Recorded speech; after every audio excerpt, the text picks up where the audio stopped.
BNP সরকার কখনোই administration পরিচালনায়, প্রশাসন পরিচালনায় বা দেশ পরিচালনায় ভালো ছিল না। আপনারা যারা এখানে সিনিয়ররা আছেন, যারা বিএনপির আগের আমলগুলো দেখেছেন, তারা হয়তো আরো ভালো বলতে পারবে। এবং ক্রাইসিস ম্যানেজমেন্টে তারা সবসময় খুব বাজে পারফর্ম করে। আমরা দেখেছি যে তারা বলেছিল যে বিদ্যুতের দাম বাড়বে না, কিন্তু বিদ্যুতের দাম 2 বছরের মধ্যে বাড়বে না বলার ঠিক 2 মাস পরে বিদ্যুতের দাম বেড়ে গেছে। এবং বিদ্যুতের দাম বাড়া মানে কিন্তু প্রত্যেকটা জিনিসের দাম বাড়বে। এবং এই দ্রব্যমূল্যের ঊর্ধ্বগতির যে চ্যালেঞ্জটা, এটা প্রত্যেক নাগরিককে, আপনাকে, আমাকে ভোগ করতে হবে। কারণ আমাদের তো আয় রোজগার বাড়ে নাই, সাধারণ জনগণের আয় রোজগার বাড়ে নাই, কিন্তু খরচ বেড়ে যাবে। এর বাইরে আমরা গ্যাসের দাম দেখলাম যে 1200 থেকে 1300 টাকা থেকে এখন প্রায় 1900 টাকার কাছাকাছি, অলমোস্ট 50%।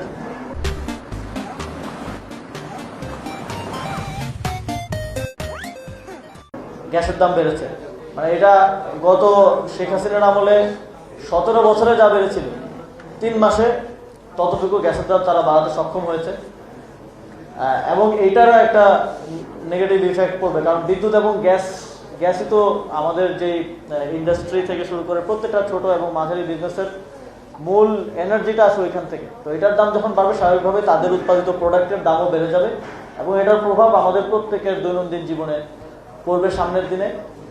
তো বিএনপির এই যে অ্যাডমিনিস্ট্রেশন, একই সাথে অ্যাডমিনিস্ট্রেশন পরিচালনায় ব্যর্থতা এবং গণঅভ্যুত্থানের আকাঙ্ক্ষা বাস্তবায়নের ব্যর্থতা, এই সব কিছু মিলিয়ে বিএনপি ইতিমধ্যে অজনপ্রিয় একটি সরকারে পরিণত হয়েছে। আপনারা দেখেছেন যে কোনো একটা জেলায় এমপি অথবা মন্ত্রীর সংবর্ধনা অনুষ্ঠানের সামনে চেয়ারে কেউ নাই।